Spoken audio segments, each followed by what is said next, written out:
The wind carried the scent of pine and damp earth as Clara Hammond stepped off the creaking stagecoach, her boots sinking into the muddy main street of Willow Creek.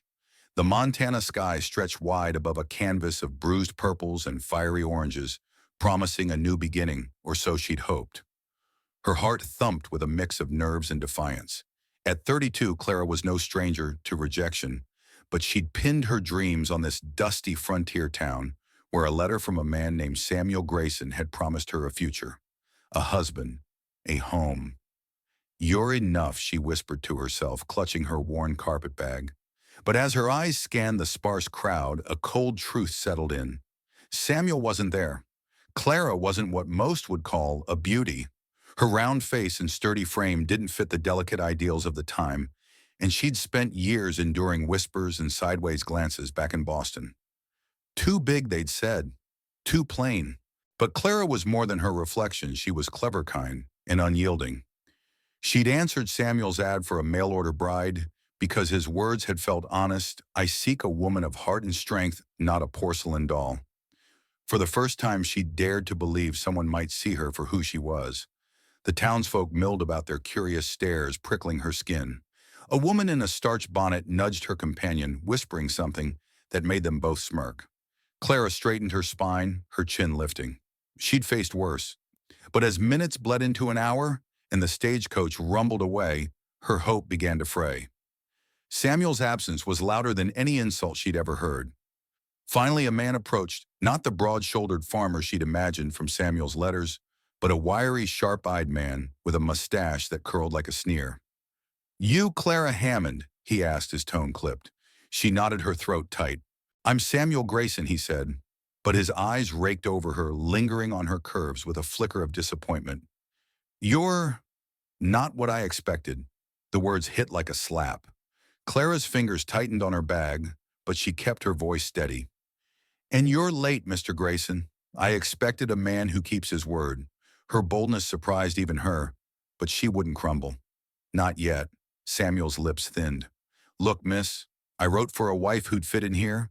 Willow Creek's a hard place, and folks, well, they talk. I can't take on someone who'll—" He stopped it, but the unspoken words hung heavy. "Someone who'll embarrass me." Clara's chest burned, but she wouldn't let tears fall.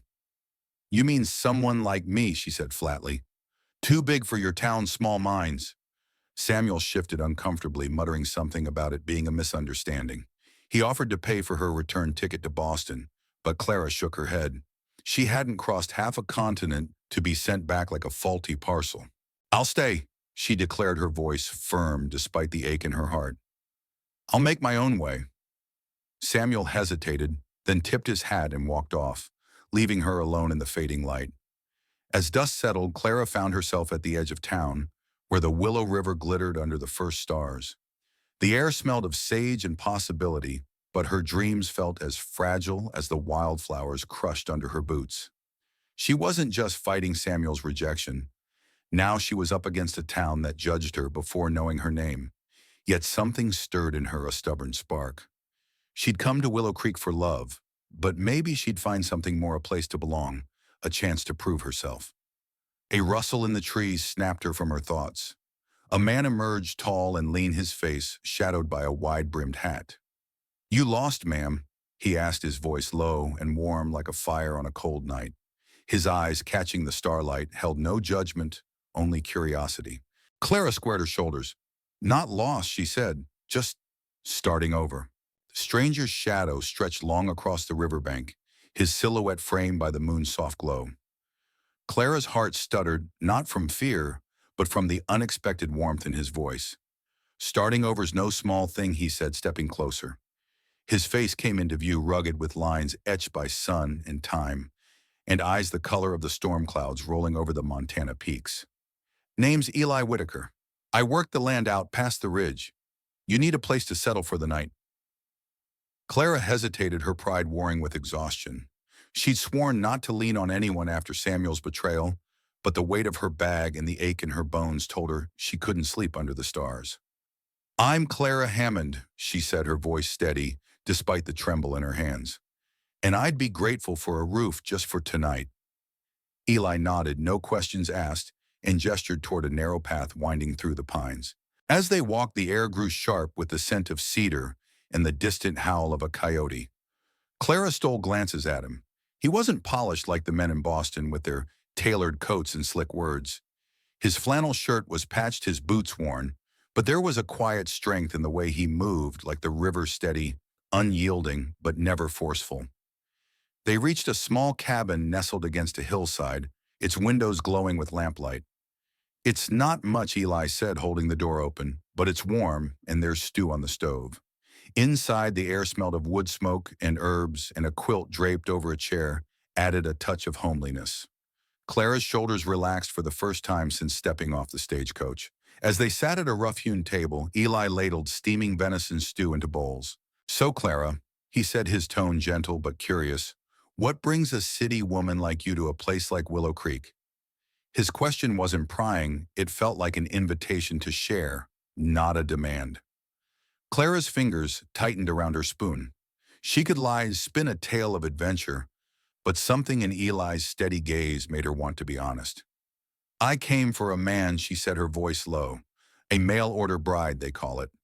But he took one look at me and decided I wasn't suitable." The word stung sharp as a thorn. Too big, too plain, too much for his delicate reputation. Eli's brow furrowed, but not with pity, something closer to anger. "Sounds like a fool who doesn't know value when he sees it." His words were matter of fact, but they landed like a balm on Clara's bruised heart. She looked away, her cheeks warming, unsure how to respond to kindness that felt so unearned. The conversation shifted to lighter things, the stubborn goats on Eli's farm, the way the river sang at dawn. Clara found herself laughing, a sound she hadn't heard from herself in months. But as the fire crackled low, a knock at the door startled them both. Eli opened it to reveal a woman with sharp cheekbones and a cascade of auburn hair, her lips curved in a smile that didn't reach her eyes. "Eli," she purred, stepping inside without invitation. "I heard you had company." Her gaze flicked to Clara, assessing her with a coolness that made the room feel smaller. "I'm Lillian Carter," she said, her voice honeyed but sharp. "Eli and I, well, we go way back."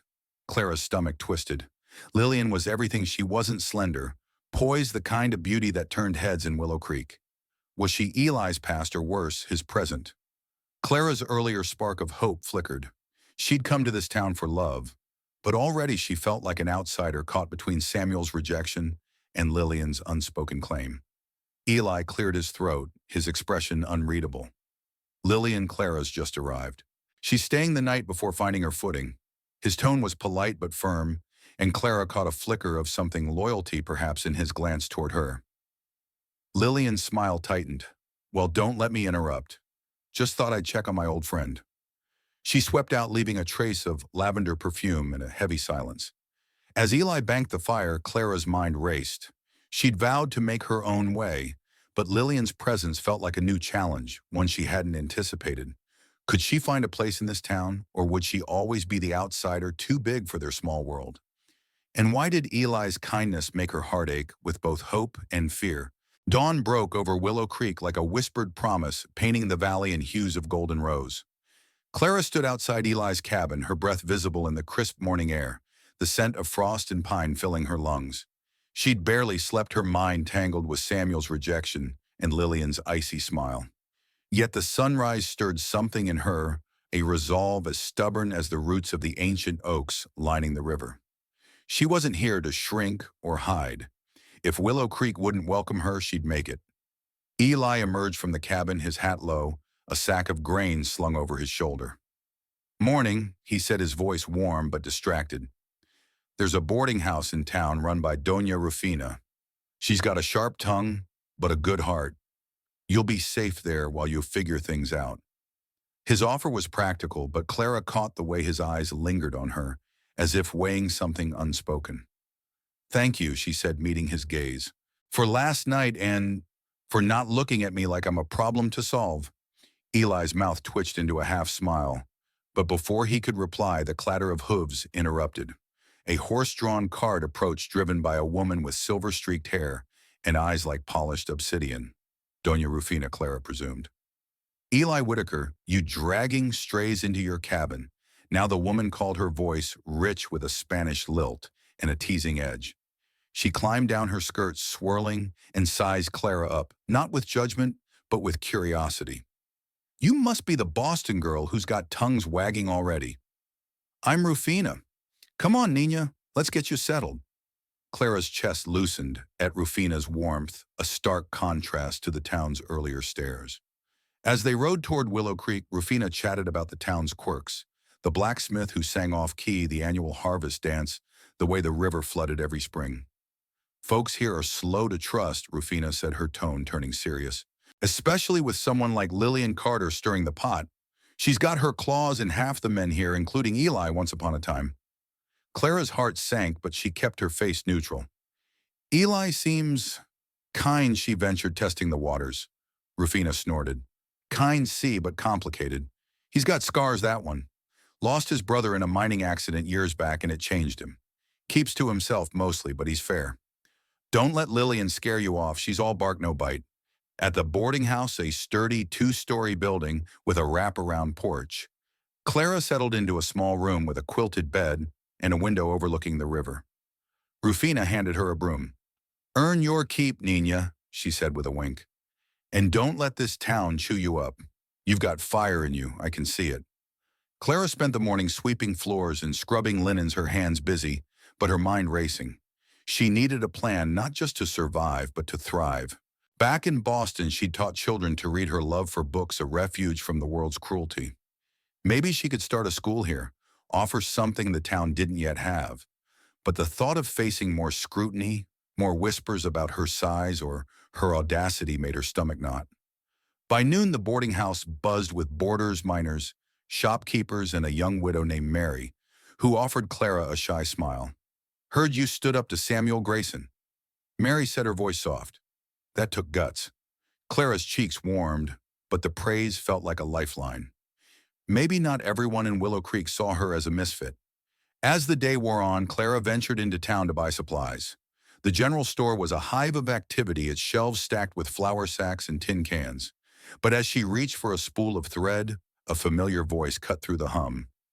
Well, if it isn't the runaway bride, Lillian said, her tone dripping with mock sweetness. She stood with two other women, their eyes glinting with amusement. Staying in Willow Creek, are you brave, considering nobody wanted you here? Clara's pulse quickened, but she forced a smile. I'm here to stay, Lillian, and I don't need anyone's permission to do it. The words felt bold, but inside doubt gnawed. Could she really face down this town's prejudice and Lillian's venom alone? As she left the store head high, despite the sting, she spotted Eli across the street, unloading barrels from a wagon.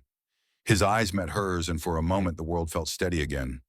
But then Lillian's laugh echoed behind her, and Clara's resolve wavered. Was she strong enough to fight for her place here? Or would the town's judgment bury her dreams? The Willow River roared in the distance, its churn echoing Clara's racing heart as she stood outside the general store. Lillian's laughter still ringing in her ears. The late afternoon sun cast long shadows across the dusty street, gilding the clapboard buildings in a warm, deceptive glow. Clara clutched her spool of thread, her knuckles white. She'd faced down cruelty before, but Lillian's words, nobody wanted you here, cut deeper than she cared to admit. For a moment, she felt like that girl in Boston again, shrinking under the weight of judgment. But then she remembered the sunrise, its promise of new beginnings. She wasn't that girl anymore. Squaring her shoulders, Clara marched back toward the boarding house, her mind buzzing with purpose. If Willow Creek wouldn't accept her as she was, she'd give them a reason to. The idea of a school had taken root, a place where children could learn to read, to dream, to see beyond the narrow confines of this frontier town.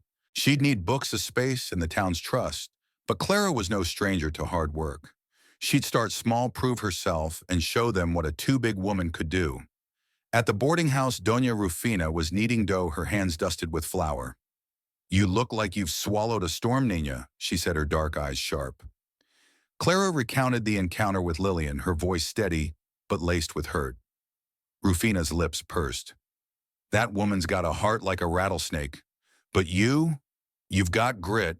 Use it. This town needs shaking up, and I reckon you're the one to do it. Rufina's words fueled Clara's resolve.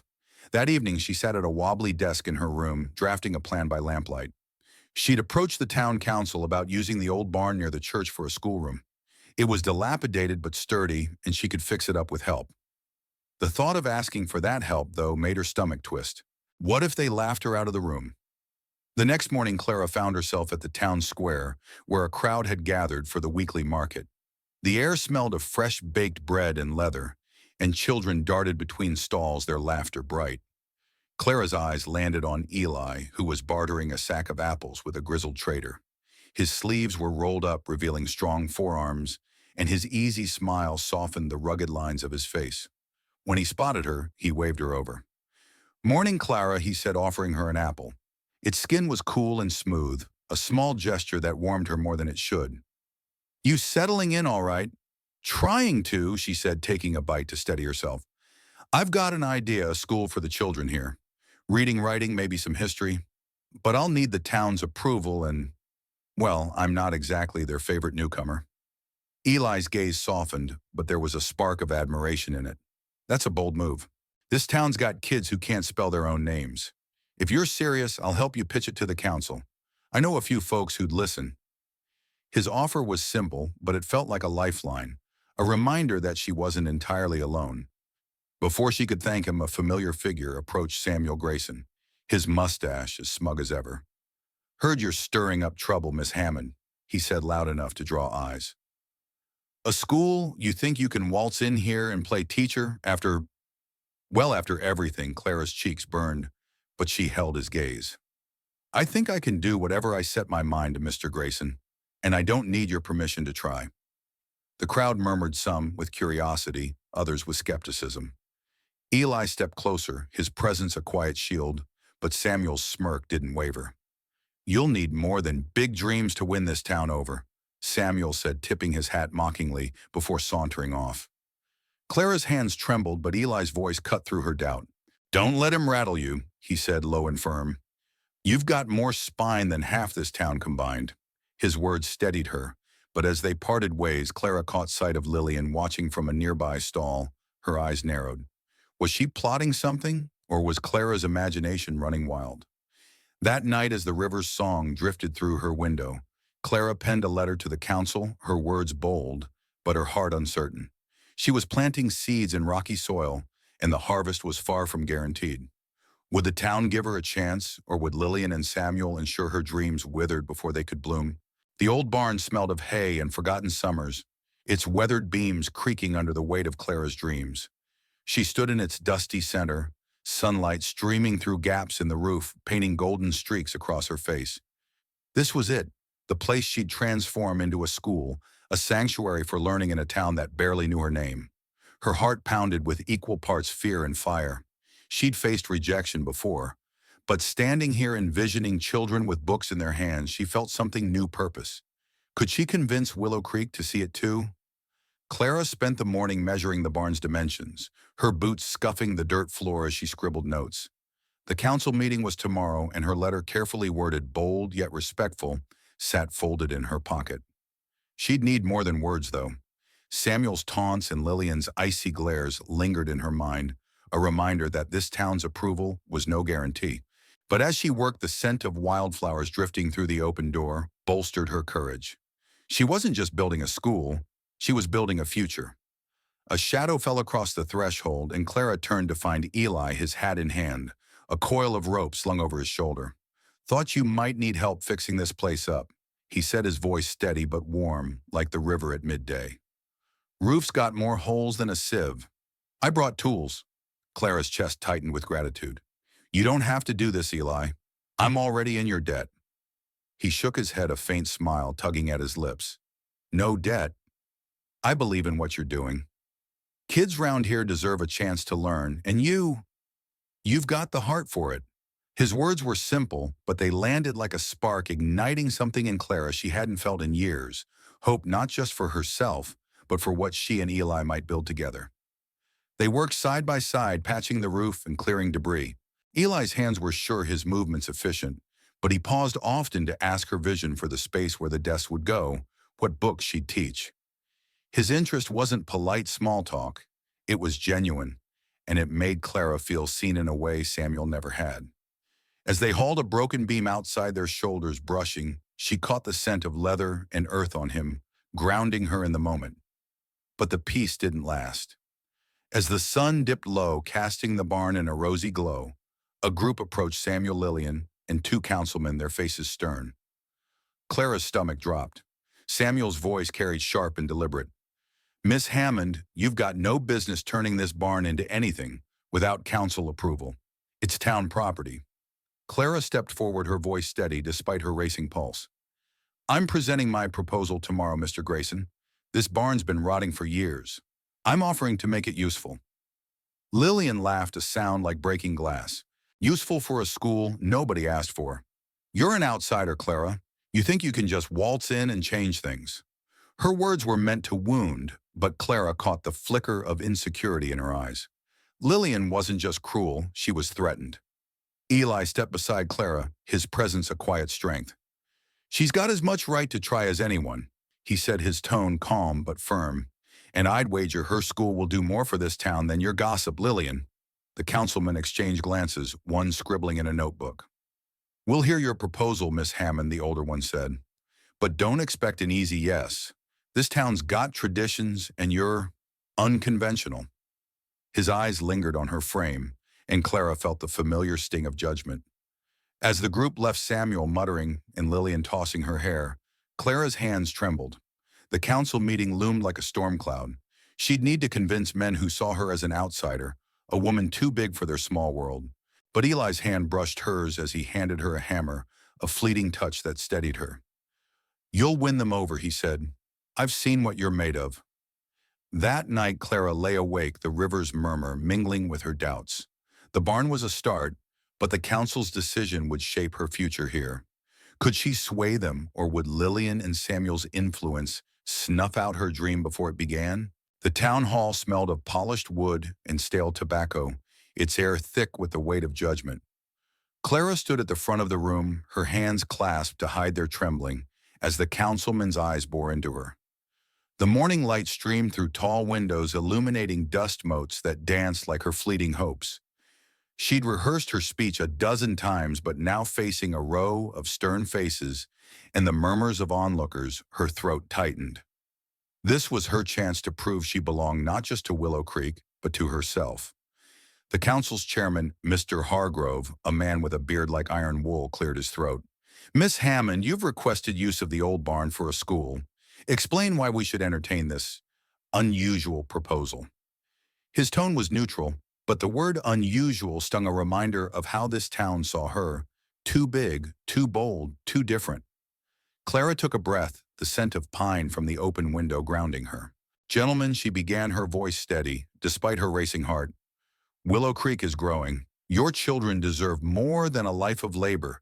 They deserve knowledge. Reading, writing, arithmetic, these open doors.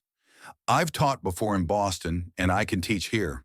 The barn's no use to anyone now, but I'll make it a place of learning. Give me a chance, and I'll give this town a future." The room stirred. Some nodded, others whispered. Doña Rufina, seated in the back, gave Clara a fierce nod, her eyes blazing with pride. But Samuel Grayson stood, his mustache twitching. "With all due respect, Miss Hammond, you're new here. We don't know you. And a school, that's a big undertaking for someone like you." His pause was deliberate, his gaze raking over her frame, and the crowd's murmurs grew sharper. Clara's cheeks burned, but she held her ground. "Someone like me, Mr. Grayson? You mean a woman who doesn't fit your idea of proper? I'm not here to be proper. I'm here to be useful. Judge me by my work, not my waistline." A gasp rippled through the room, followed by a few chuckles. Clara's heart pounded, but she felt a spark of triumph. She'd spoken her truth. Before Samuel could retort, Eli rose from a bench near the door, his hat in hand but his presence commanding. "I've seen Miss Hammond's grit," he said, his voice calm but resonant. "She's fixed up that barn with her own hands, and she's got a plan that'll benefit this town. I'll vouch for her, and I'll help her make it happen." His eyes met Clara's, steady and warm, and for a moment the room faded. His support wasn't just words, it was a promise. Hargrove stroked his beard, considering. We'll vote next week, he said finally. Miss Hammond, you've got 7 days to prove this isn't just talk. Show us what you can do at that barn. The gavel fell and the crowd dispersed, leaving Clara dizzy with relief and dread.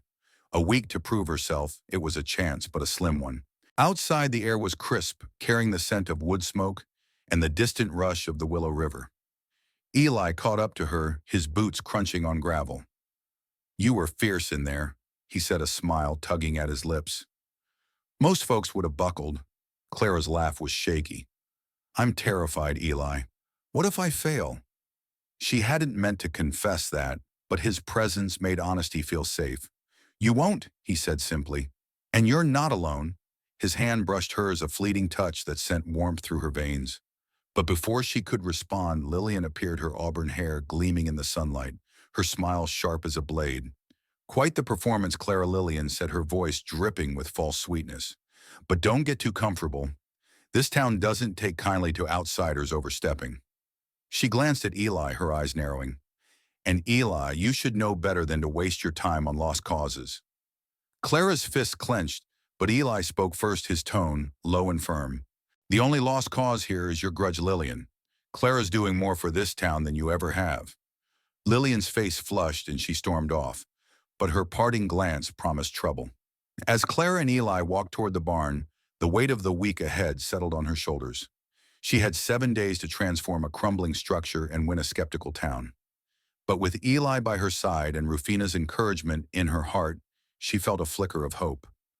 Could she rise to the challenge, or would Lillian's schemes and the town's prejudice bury her dreams? The barn glowed under the dawn's first light, its weathered walls standing defiant against the mist rolling off the Willow River.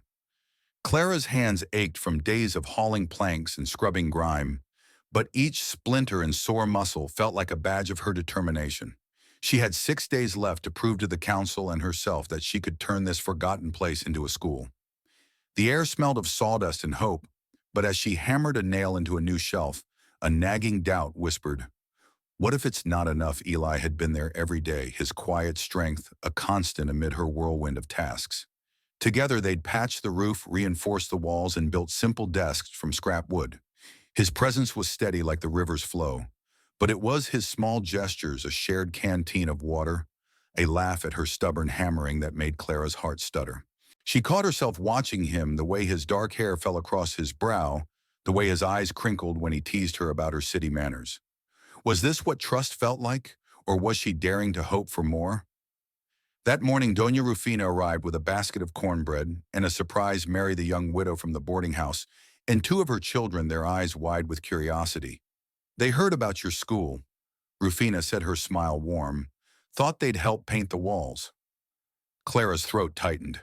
These were her first allies, proof that her dream wasn't hers alone. The children, Emily and Ben, dipped brushes into cans of whitewash, giggling as paint splattered their aprons.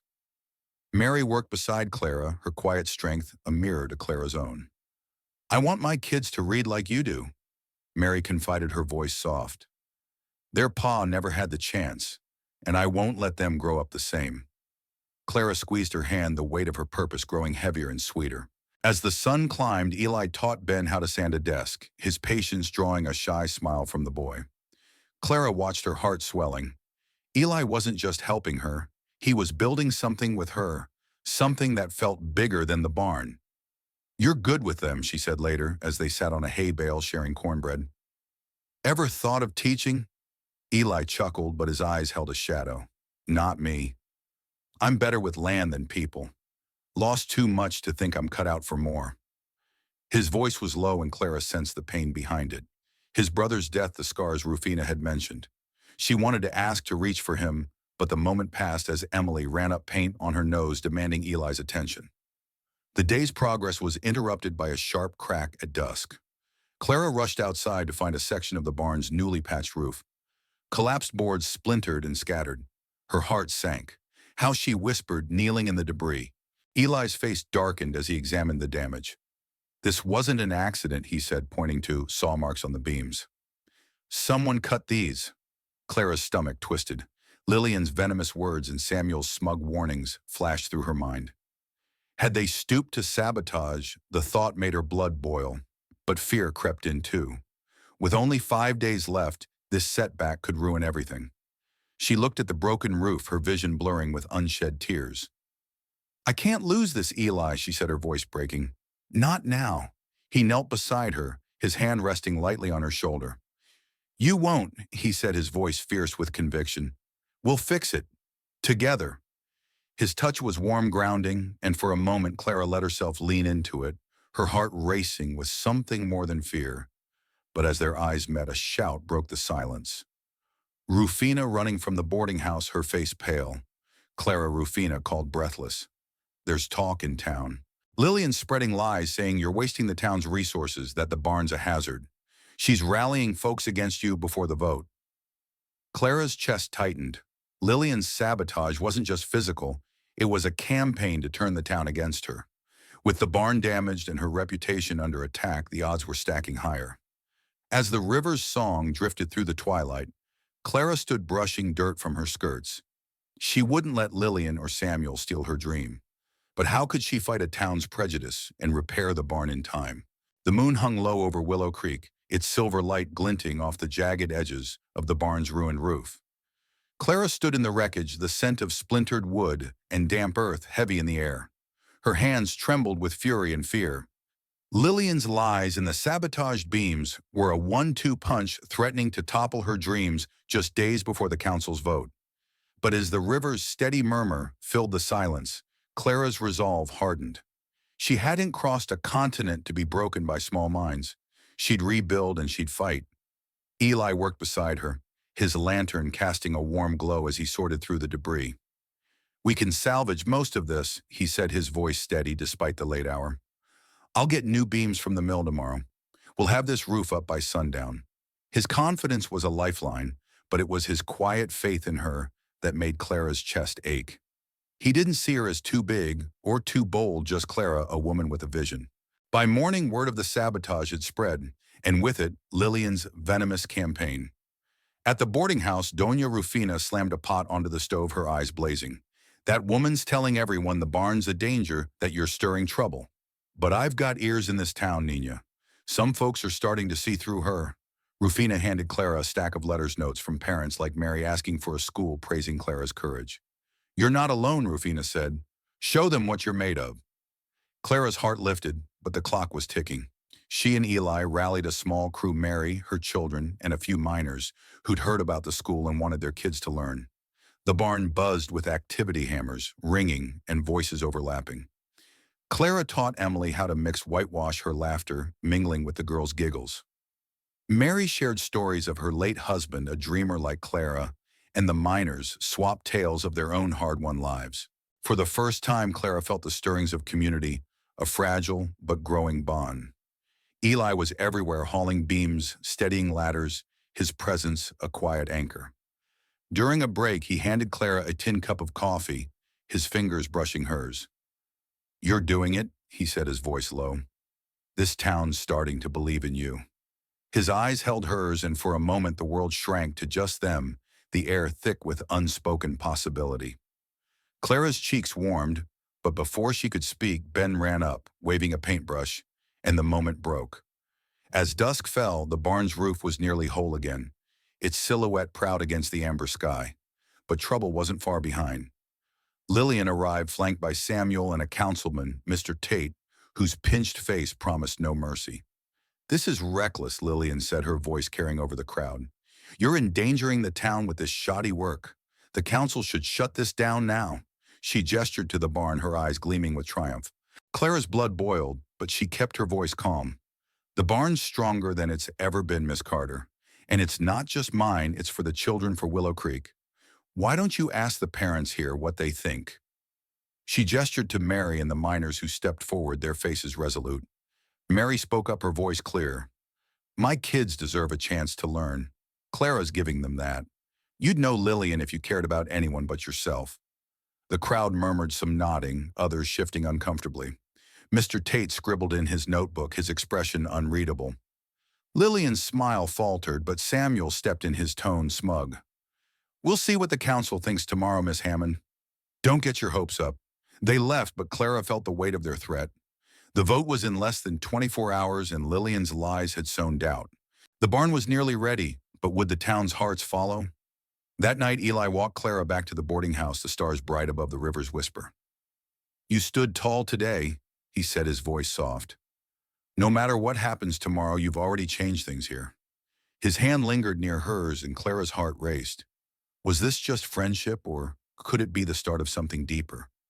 But as they reached the porch, a flicker of movement caught her eye, a shadow slipping into the trees. Was someone watching, or was her fear playing tricks? The morning of the council vote dawned with a restless wind rattling the shutters of Willow Creek's town hall and stirring the scent of sage and river mud. Clara stood outside the barn, her hands smoothing her best dress, a simple blue calico that hugged her curves but made her feel strong. The school was ready: desks, polished walls, whitewashed a chalkboard, scavenged from a trader's wagon.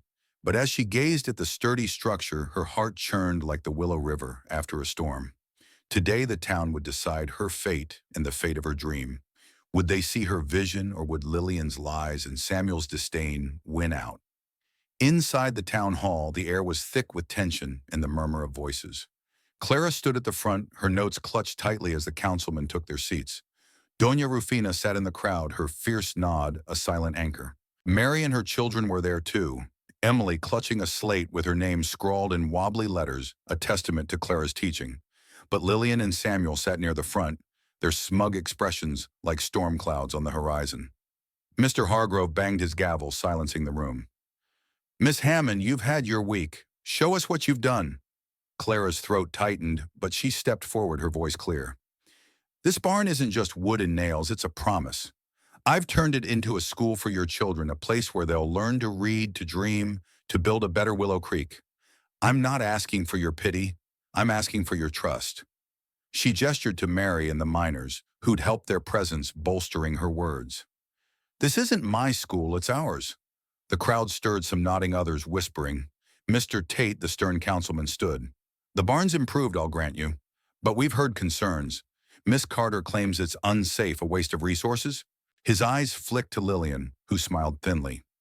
Clara's pulse raced, but before she could respond, Eli stood, his voice cutting through the room like a blade. "I've worked on that barn myself," he said. "It's solid as any building in this town. And those concerns? They're not about safety, they're about fear of change. Clara's offering something this town needs. You'd be fools to turn her away." His words were fierce, his gaze locked on Clara, and her heart swelled. He wasn't just defending her dream, he was defending her. Samuel rose, his mustache twitching. "This is about tradition, Whitaker. Outsiders don't get to waltz in and change things. And after that roof collapse, can we really trust her?"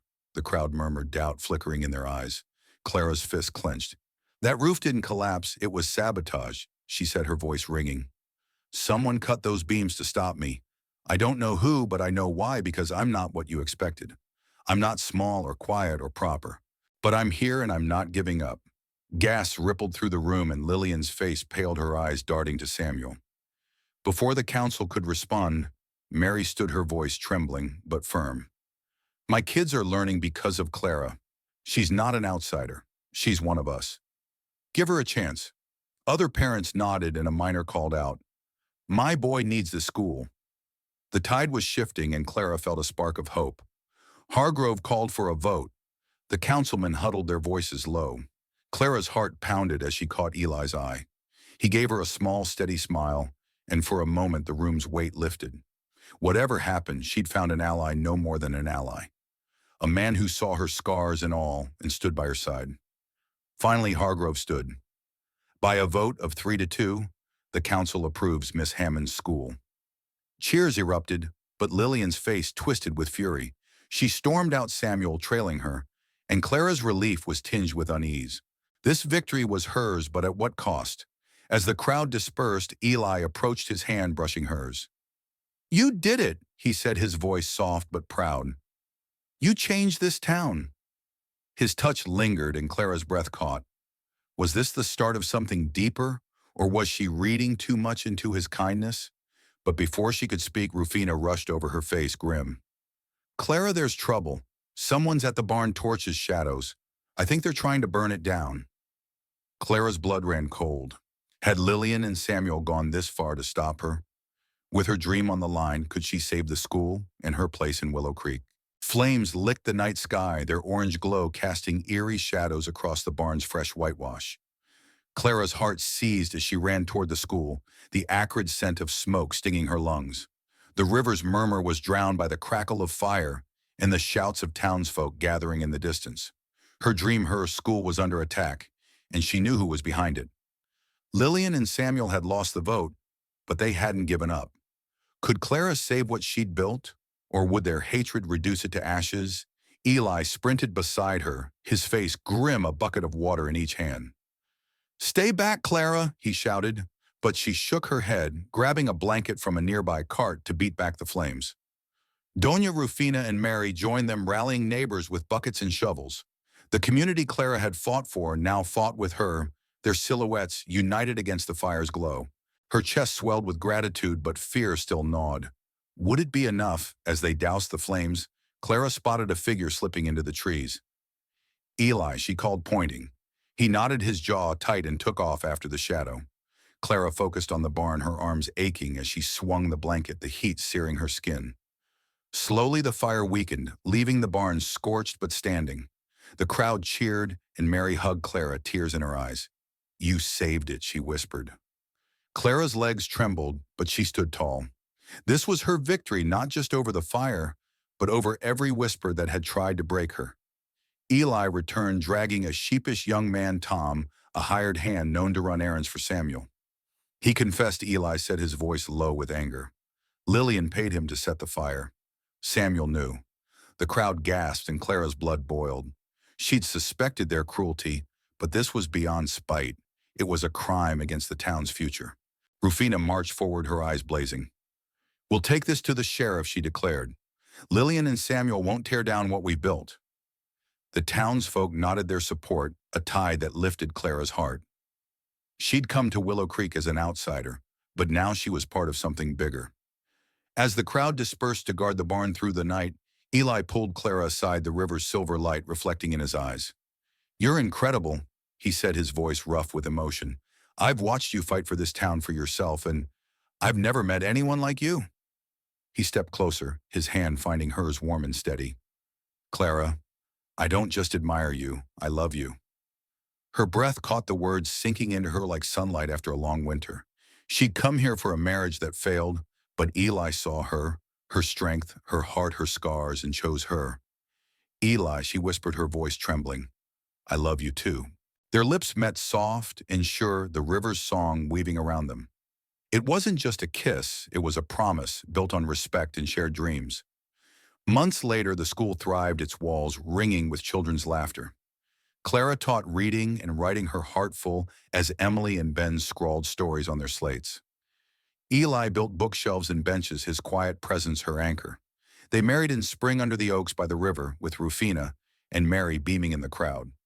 Lillian and Samuel faced the sheriff's justice, their influence fading as the town embraced Clara's vision. Clara and Eli's love reshaped Willow Creek. The school became a beacon, drawing families and fostering hope. Clara, once rejected for her size, stood as a symbol of resilience, proving that strength and heart could overcome any prejudice. As she locked the schoolhouse one evening, Eli's arm around her, the sunset painted the valley gold. She'd found more than love. She'd found a home, a purpose, and a legacy. If you loved Clara's story of resilience and love, overcoming prejudice, please like, share, and subscribe to explore more tales of courage and heart.